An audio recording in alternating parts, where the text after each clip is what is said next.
Definitions of economics, यहां पे इन्होंने 3 डेफिनेशन दिए हैं। एडम स्मिथ का नंबर 1 वेल्थ ओरिएंटेड जो मैं एक्सप्लेन करने वाला हूं, ठीक है। नंबर 2 आपका प्रोफेसर डॉक्टर एल्फ्रेड मार्शल का दिया है, और उसके बाद लायनल रॉबिन्स। अच्छा, इन्होंने एक और जो है ना सैमुअलसन का ग्रोथ ओरिएंटेड डेफिनेशन दिया नहीं है, वो भी शॉर्ट में मैं बताऊंगा, तो एक इकोनॉमिक्स का स्क्वायर कंप्लीट होता है। नाउ इकोनॉमिक्स में दो ज्यादा पुराना नहीं है बेटा, इकोनॉमिक्स 200-250 साल पुराना है। तो इकोनॉमिक्स में देखा जाए तो सबसे पहली किताब जो लिखी गई थी वो एडम स्मिथ ने लिखी थी। बुक का क्या नाम था? An inquiry into the nature and causes of wealth of nation, लेकिन मार्केट में फेमस में उसको वेल्थ ऑफ नेशंस बोलते हैं। कब लिखी गई थी? 1776। एडम स्मिथ का जन्म कब हुआ था? 1723। डेथ कब हुई थी? 1790। He was a Scottish economist. कौन? Adam Smith. अच्छा, he is regarded as the father of economics. क्यों? क्योंकि इकोनॉमिक्स की पहली किताब जो आज भी प्रिंट में है, वेल्थ ऑफ नेशन, 1776 को पब्लिश हुई थी। नाउ ऐसा सोचो, जो भी 1870 से पहले के इकोनॉमिस्ट हैं उनको क्लासिकल इकोनॉमिस्ट बोलते हैं, क्योंकि सबका विचारधारा वेल्थ पर है कि एक देश ने वेल्थ जनरेट करना चाहिए। ये सारे क्लासिकल इकोनॉमिस्ट हैं। पहले एडम स्मिथ ने बुक लिखी और फिर रिकार्डो और मिल, लेकिन इनके सारे के सारे जो विचारधारा थे वो पॉलिटिकल वेल्थ के बारे में थे। अच्छा, एक और बात, उस समय इकोनॉमिक्स नाम का सब्जेक्ट था ही नहीं। उस समय इकोनॉमिक्स को पॉलिटिकल इकोनॉमी नाम से जानते थे। आया समझ में? सो एज सच इकोनॉमिक्स अलग से सब्जेक्ट नहीं था। नाउ एडम स्मिथ ने जो ये किताब लिखी, इसको वेल्थ ओरिएंटेड डेफिनेशन क्यों बोला जाता है? क्योंकि एडम स्मिथ ने सबसे पहले कहा कि गवर्नमेंट का दखलंदाजी बिल्कुल नहीं होना चाहिए। लेसेस फेयर मतलब गवर्नमेंट में कोई रजिस्ट्रेशन नहीं, कोई लाइसेंस नहीं, कोई टैक्स नहीं, मतलब कैपिटलिस्ट, लोग धंधा करे, लोग खरीदे, गवर्नमेंट का दखलंदाजी बिल्कुल नहीं होना चाहिए। ये 250 साल पहले के विचार है। आज यदि गवर्नमेंट का दखलंदाजी नहीं हुआ तो प्रॉब्लम कैसे होता है बोलता हूँ। इंडिया के जो मसाले हैं, एवरेस्ट के, एमडीएच सुना है नाम मसाले के, सब मसाले में केमिकल पाए गए, हार्मफुल फॉर हेल्थ, और मेजर कितने सारे फैक्ट्रीज गवर्नमेंट ने रोक दिया, क्योंकि गवर्नमेंट का दखलंदाजी नहीं रहा तो ये लोग गलत केमिकल डाल देते हैं। तो उस समय 250 साल पहले एडम स्मिथ का क्या मानना था? गवर्नमेंट का दखलंदाजी होना नहीं चाहिए। दूसरा, कैपिटल और वेल्थ एक्यूमुलेशन। अभी इधर इन लोगों ने बताया नहीं कैसे, मैं बताता हूं। एक लॉजिक लगाओ कि एक देश है, इंडिया ले लो। इंडिया स्पाइसेस, मसाले में नंबर 1 है। इंडिया ने ऐसा सोचो 1000 रुपए का मसाले दुबई में बेचा और 700 रुपए का पेट्रोल, जिसको क्रूड ऑयल बोलते हैं, दुबई से मंगाया, ठीक है। सो 1000 रुपए का एक्सपोर्ट, 700 रुपए का इंपोर्ट, अपने को 300 रुपए का फायदा हुआ। Do you agree? सो ये 300 रुपए देश का वेल्थ बढ़ता है। तो उन्होंने बताया था वेल्थ कैसे बढ़ाया जाए, आप एक्सपोर्ट ज्यादा करो, इंपोर्ट कम करो, जो एक्सपोर्ट से आपको फॉरेन एक्सचेंज मिलेगा उससे आपका वेल्थ बढ़ेगा। इस प्रकार से उस समय मैक्सिमम इकोनॉमिक्स के विचारधारा थे, इसलिए वेल्थ ओरिएंटेड डेफिनेशन बोलते हैं। और कुदरत का कायदा लागू होता है इकोनॉमिक अफेयर्स में, जो जितना कमाएगा वो उतना खर्चा करेगा, ये उनका मानना था। लेकिन नेचर्स लॉ लागू नहीं होता। पॉलिटिकल लॉ, इकोनॉमिक लॉ, ठीक है ना, लीगल लॉ, बहुत सारे ऐसे लॉज है अभी के जमाने में लागू होते हैं। 250 साल पहले पॉपुलेशन भी कम था, कायदे भी इतने सख्त नहीं थे, तो चलता था उस समय। डिवीजन ऑफ लेबर, उन्होंने बोला काम का बंटवारा करो, जो जिस फील्ड में एक्सपर्ट है, जैसे एक इंजीनियर है उसको प्रोडक्शन में डालो, एक एमबीए है तो मार्केटिंग में डालो, अकाउंट्स है तो सीए में डालो। अमेरिका में सीए को सीपीए बोलते हैं। तो ये था एडम स्मिथ का डेफिनेशन। लेकिन इसमें एक बुराई है, कमी है, जो मैं बताता हूं दूसरे डेफिनेशन में। अब जब दूसरा आया प्रोफेसर डॉक्टर एल्फ्रेड मार्शल, ध्यान से सुनना, 1776 से 1890 तक 125 साल तक ये डेफिनेशन चला।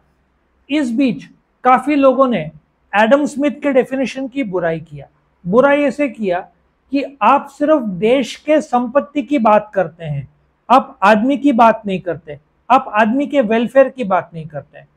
सो मानते एडम स्मिथ को आज भी फादर ऑफ इकोनॉमिक्स कहा जाता है, लेकिन प्रोफेसर एल्फ्रेड मार्शल जब आए इन्होंने सब कुछ बदल दिया। इनका जन्म 1842 को हुआ, इनका डेथ 1924 को हुआ। इन्होंने एक किताब लिखी 1890 में, बुक का नाम था प्रिंसिपल ऑफ इकोनॉमिक्स। इस किताब ने सब कुछ बदल के रख दिया।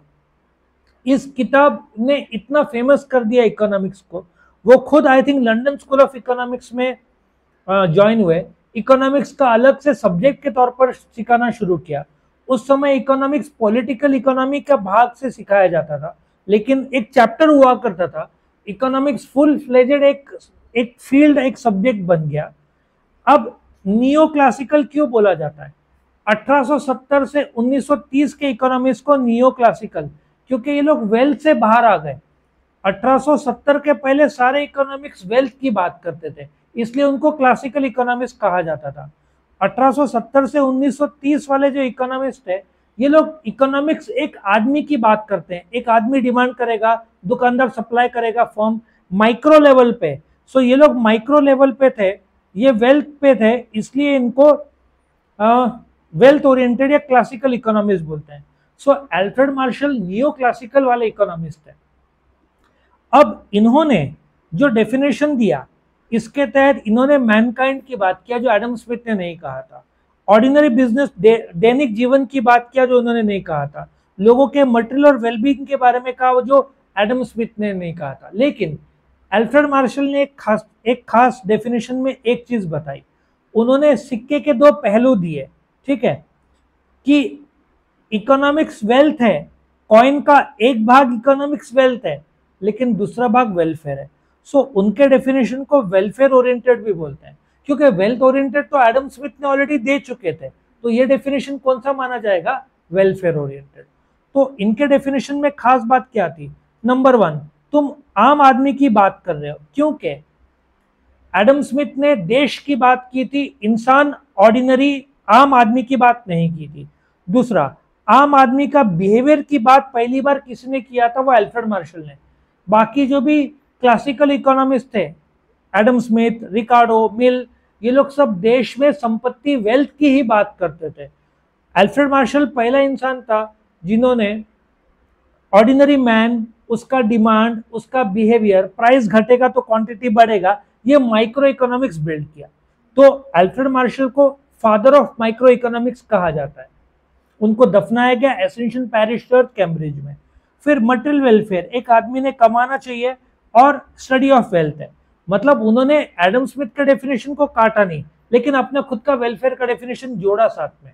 सो मार्शल ने भी बोला कि economics is a study of wealth, but it is also study of ordinary man, his buying behaviour, and individual shopkeeper who is supplying. Supply दुकानदार करता है, डिमांड आदमी करता है। सो दोनों के बारे में उसने कहा। आया समझ में? लेकिन ये दोनों केस में एडम स्मिथ के और एल्फ्रेड मार्शल का, आज मैं बोलूं इकोनॉमिक्स का डेफिनेशन क्या है, तो लोग एडम स्मिथ का नहीं देंगे, एल्फ्रेड मार्शल का नहीं देंगे। जो आज की तारीख में इकोनॉमिक्स का डेफिनेशन है, वो सब लायनल रॉबिन्स का डेफिनेशन बोलते हैं। सो सबसे फेमस डेफिनेशन जिसने दिया, लायनल रॉबिन्स ने स्कैरसिटी ओरिएंटेड डेफिनेशन दिया। पहले तो उन्होंने 1932 में एक बुक लिखी, an essay on the nature and significance of economic science. इस बुक में उन्होंने डेफिनेशन लिखा जो आज काफी फेमस माना जाता है। ये डेफिनेशन को की पॉइंट्स में डाला गया है। Economics is a science which studies human behaviour as a relationship. मैं भी एक्सप्लेन करता हूं उन्होंने क्या कहा। बहुत प्रैक्टिकल बात कही, एक आदमी की बात कही। उन्होंने क्या कहा कि एक आदमी का इच्छा अनलिमिटेड रहता है। वांट्स क्या है आपके? अनलिमिटेड। आपको रिचार्ज कराना है, आपको पिक्चर जाना है, आपको पिज्जा खाना है, आपको पेट्रोल भराना है, ठीक है, और आपको घूमना है, होटल में जाना है। आपके वांट्स अनलिमिटेड है, और सारे के सारे वांट्स इक्वल इंटेंसिटी के नहीं है। सबसे ज्यादा इंटेंस क्या होगा? Sir recharge. बाकी वांट जाने दो, रिचार्ज चाहिए। सो वांट्स आर ग्रेडेबल। सो मैं पूछूं, इनको ग्रेड करो, A B C D E. सबसे ज्यादा इंपॉर्टेंट ए, फिर कम बी, फिर कम सी, फिर कम डी, ऐसा। रिचार्ज नंबर 1 पे होगा, पेट्रोल बी पे होगा, सी फूड होगा, डी मूवी होगा। सो डिक्रीजिंग ऑर्डर ऑफ इंपॉर्टेंस उन्होंने बोला। सो अच्छा, आप क्यों उसको ग्रेड कर रहे हो? क्योंकि आपके पास पैसा, मीन मतलब पैसा लिमिटेड है। आपके पास 500 रुपए है, आप 500 रुपए में सब कुछ नहीं करा सकते, ठीक है। सो आपको रिचार्ज भी कर, और वैसे भी रिचार्ज का कीमत बढ़ा दिया है। सो रिचार्ज, पेट्रोल, आपको किताबें लेने, आपको खाना खाना है डोमिनोज में, आपको पिक्चर जाना है। सो बिकॉज पैसा लिमिटेड है, आपके सारे इच्छा पूरे नहीं होंगे। हाँ, यदि मैंने आपको डोमिनोज का कूपन दिया होता कि एक पिज्जा फ्री खा के आओ, तो प्रॉब्लम नहीं था। प्रॉब्लम क्या है, वो 500 रुपए में आप डोमिनोज भी जा सकते, आप 500 रुपए में पिक्चर भी जा सकते हो, बट आपको सैक्रिफाइस करना पड़ेगा। सो ग्रेडेबल मतलब आपने ए बी चुना, आपको सी डी और ई छोड़ना पड़ेगा। क्यों? क्योंकि आपके पास पैसे नहीं है, लिमिटेड है। सो ये जो आपको सैक्रिफाइस करना पड़ा, टेक्निकली इकोनॉमिक्स में इसको अपॉर्चुनिटी कॉस्ट बोलते हैं।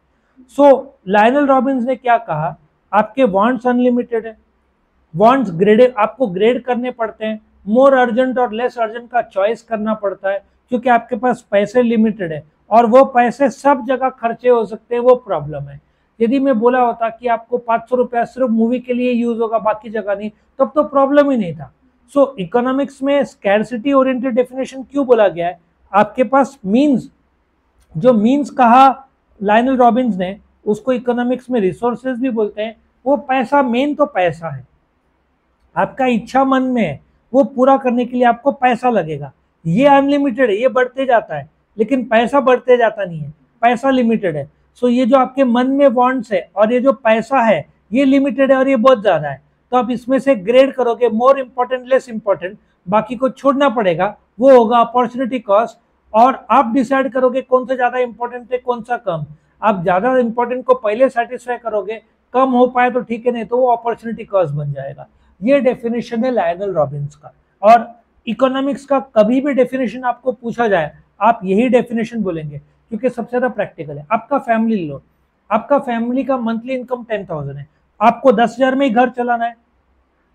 हो सकता है पिक्चर ना जा पाओ, हो सकता है आप डोमिनोज ना जा पाओ, बराबर है। अच्छा, आपका इनकम 1 लाख है महीने का, तो आप डोमिनोज भी जाओगे, पिक्चर भी जाओगे, बट मर्सिडीज नहीं ले पाओगे।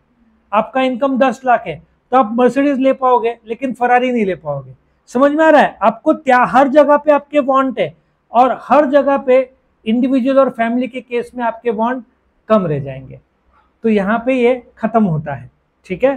कोई डाउट किसी को? नहीं। वीडियो पसंद आए तो लाइक करना, फ्रेंड्स के साथ शेयर करना, और चैनल को सब्सक्राइब करना। Thank you.